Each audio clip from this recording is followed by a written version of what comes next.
How's it, guys? Welcome back to Project Drive. So it's going to be a bit of a noisy one today, but I've got, as you can see, a 2014 Ford Focus ST. It's the pre-facelift model. My really good mates allowed me to take her along Chapmans Peak Drive for a bit of a burn. So yeah, let's get into it. Start along the front here. You can see we've got our ST specific xenon headlights, so the whole housing, it's got your focus beam over there, you got your brights, and you've got the indicators built in. You can see we've got our lovely red ST badge and front fascia over here. So this is obviously your biggest air inlet behind the number plate there, where you'll find your radiator and intercooler housing, and ultimately where the fun happens. So to finish her off, we've got our spotlights down there and rear fogs as well around the back. These little guys here are suspected to be aftermarket, and yeah, that pretty much rounds up the front. So when we come around to the side here, we can see we've got our standard ST wheels. Got that really lekker ST design. I mean, it's become pretty synonymous with the car by this point. We got our standard steel rotors here. They are stock Ford. There isn't any Brembos, I do believe. I don't believe they were optional either, but someone in the comments can really have a go at me for that one if I've got it wrong. Please do. They have been sprayed black, as you can see, for contrasting. That's a theme you'll notice with the rest of the car. If we take it up here to the inbuilt mirror housing, which does fold in. So for instance, if I come up to the door here and I hit the sensor, you can see they fold in quite nicely. They have obviously been worn over time, so there is a bit of matting of the paint, which is also another theme of the car, unfortunately. Ford do skimp out on certain qualities to get you that value aspect, and unfortunately the paint work is not the best. Coming around to the back, you can see we've got our standard ST four-door layout. One thing I will say, which is really cool, is the Recaro theme goes throughout the whole car. So this is the ST Spec 3, I do believe, which comes with the Recaro seats, which, you know, I mean, legendary status, to be honest. They've even got a bit of bolstering in the back here. It's pretty high quality leather. Yeah, dude, just fantastic seats. So coming to the rear, you can see we've got our iconic ST lights streak. This is obviously the pre-facelift model. This one has been smoked out. It's quite tastefully done, but it was obviously done quite a while back. You can see some of the smoking is starting to fade now, but it is, as I said, it's tastefully done. It works well with the contrasting wheels. These are 235s, and if I didn't mention it, they are 235s all round. You got your standard brake caliper, and of course you've got discs all round. If we move back to the rear now, we can see that we've got an aftermarket fake kind of diffuser McGafter going on here. It's really not too low quality. It does feel fairly solid. It's definitely fiberglass. You got some metal mesh there, and we've got our iconic ST Bop. It is really quite good looking, although it is a little bit impotent and disappointing in the sound department, although I have seen this one spit a flame, so it's definitely feisty. If we now go into the boot, and this does have the central locking hands-free system, so I can be anywhere in the car, and if I've got the key in my pocket, then everything will just open exactly where you're at. So as I said before, we got the 70-30 split with the chairs. We've got some sturdy hooks if you did want to do some through loading. We've got our little light there, which is quite nice. This is just the aftermarket beeper for what we determined to be those aftermarket sensors. If we look around, it's a fairly big boot space, but definitely not biggest in class.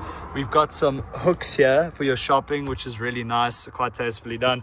If we open this, so when we lift up the load cover here, we can see we've got our biscuit spare, which, as I've actually said in a previous take, it's a luxury to have these days. You don't always get a spare tire in new cars.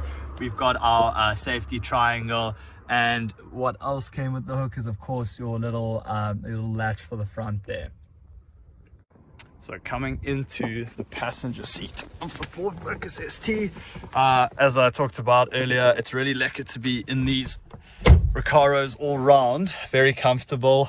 It is a little bit tight and dark in here, so thankfully it does get broken up with the sunroof. You've got a little, obviously, passenger light where you can turn on either side, but of course, you know, it recognizes that I've just come in.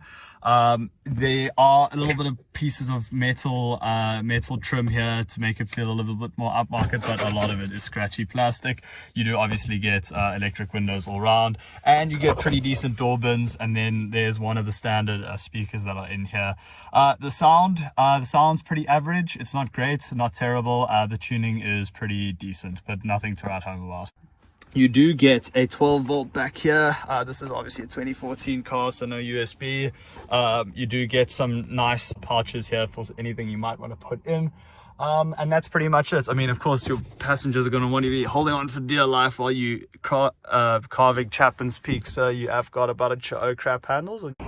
So coming around the car here, you can see we've got our physical key slot if you really had to use it, and your key will obviously be inside your hands-free key fob. One thing I will say that's pretty cool is if I double click and hold this, see what will happen now. Everything is going to drop, which is really cool. I like it. I mean, on a nice hot day like this, it's really cool to open up the car just as easy as that. And then if you want to actually close it all, you can just hold the button right here and everything should kind of close up. There we go. Pretty nifty. Something that surprised me, I wish you can kind of see it here. These sills actually light up. There are aluminium plates on obviously some red lighting, but I think that's just a really cool touch that they decided to add.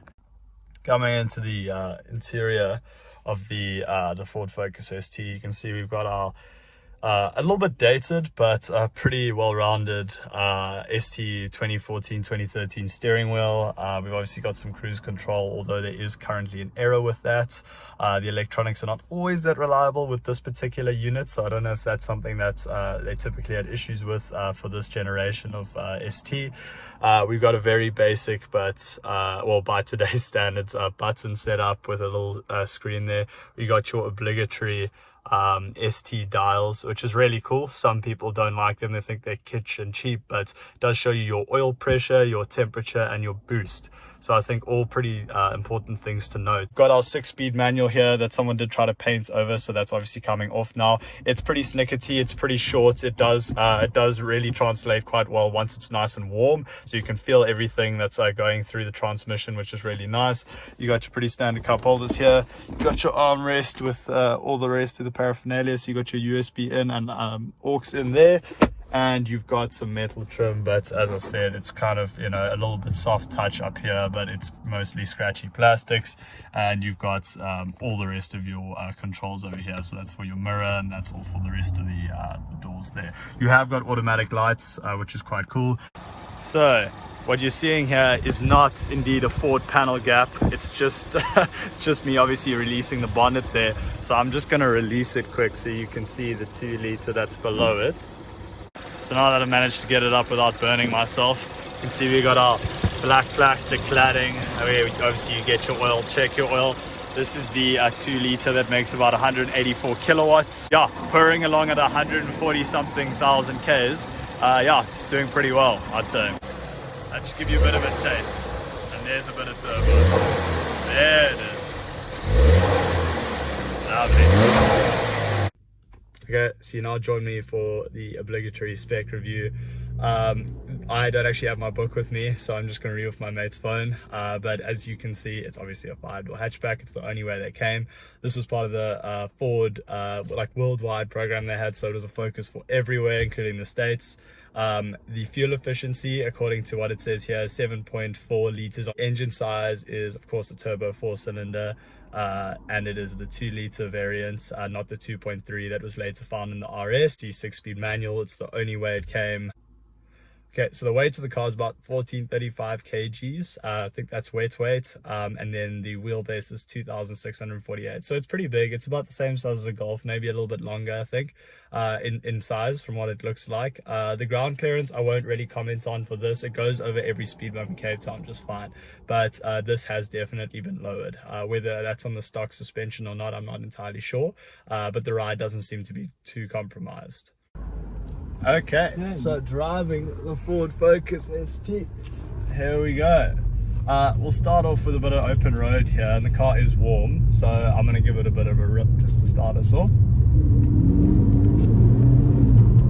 So as you can probably hear by that pull, it is a strong, deep, bassy tone that's going on there, but you can't really hear much of it in the drive-bys as well, which I'll include somewhere in this review.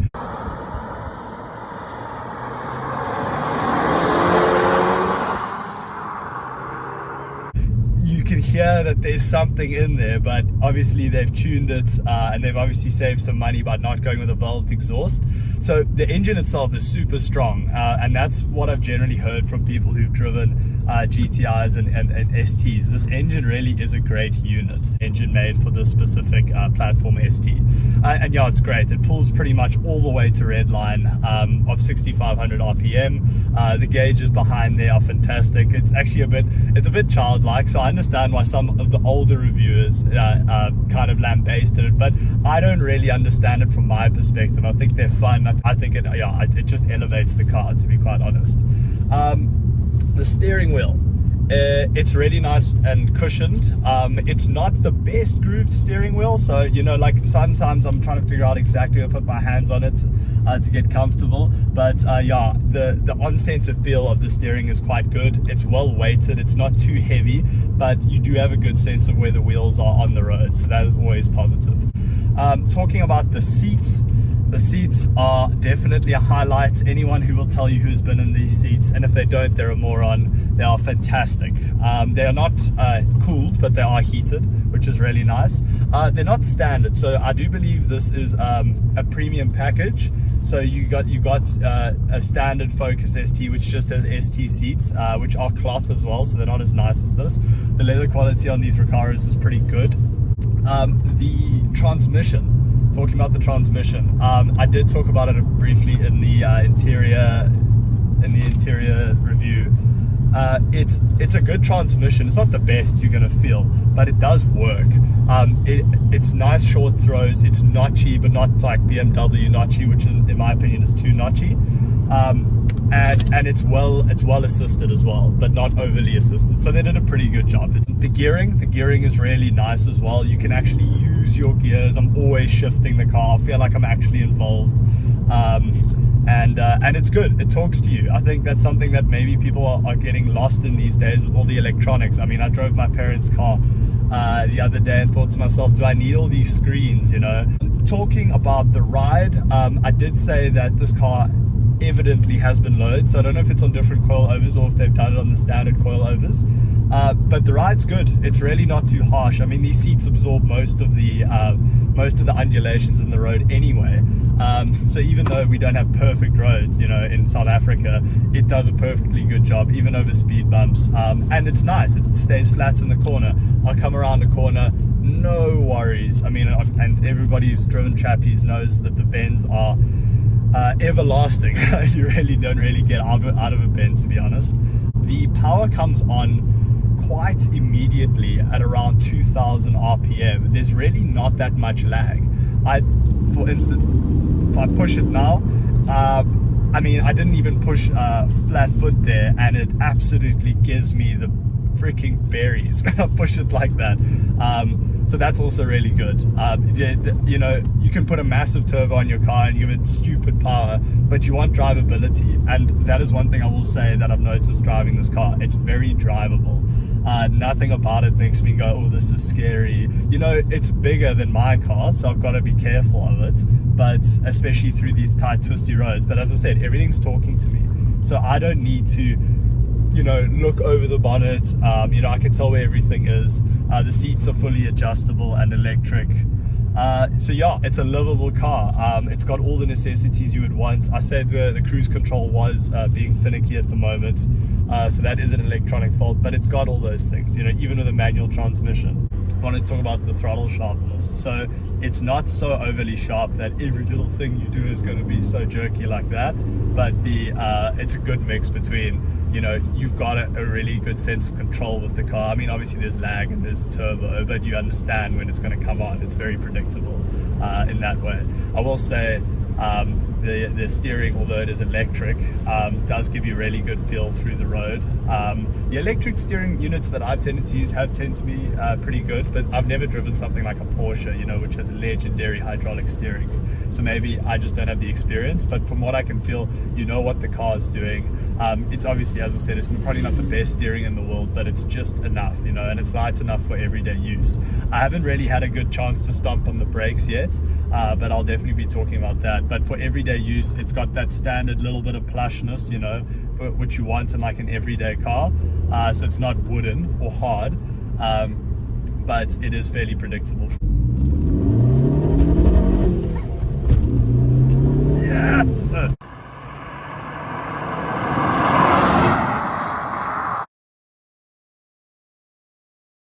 Big thank you to Josh for letting me have his car for the day. It was a lot of fun. Yeah, just I think if I was to sum it up, great car, very livable and dailyable. Didn't actually get to the brakes there in the end. Yeah, you can definitely stomp on them. They're definitely dependable, but they definitely get warmer and a bit squidgier toward the end of the day. But definitely dependable units. So I think the overall car is really good. Nothing really stands out from one aspect to the other. The engine and the seats, I think, definitely being the strong points, and the more mid points being maybe the steering and general interior quality. But the reliability, I can't really speak to it. So yeah, I think if you're looking for a great value aspect, it's definitely dailyable, especially for someone who's younger like me. The suspension, although it was definitely low, it was not crashy or horrible at all. So yeah, just great overall car, and I definitely can't wait to get in something special like that again. So yeah, cheers guys, thanks very much for the all the support, and yeah, hopefully I can be a bit more consistent. I'll see you guys soon. Cheers.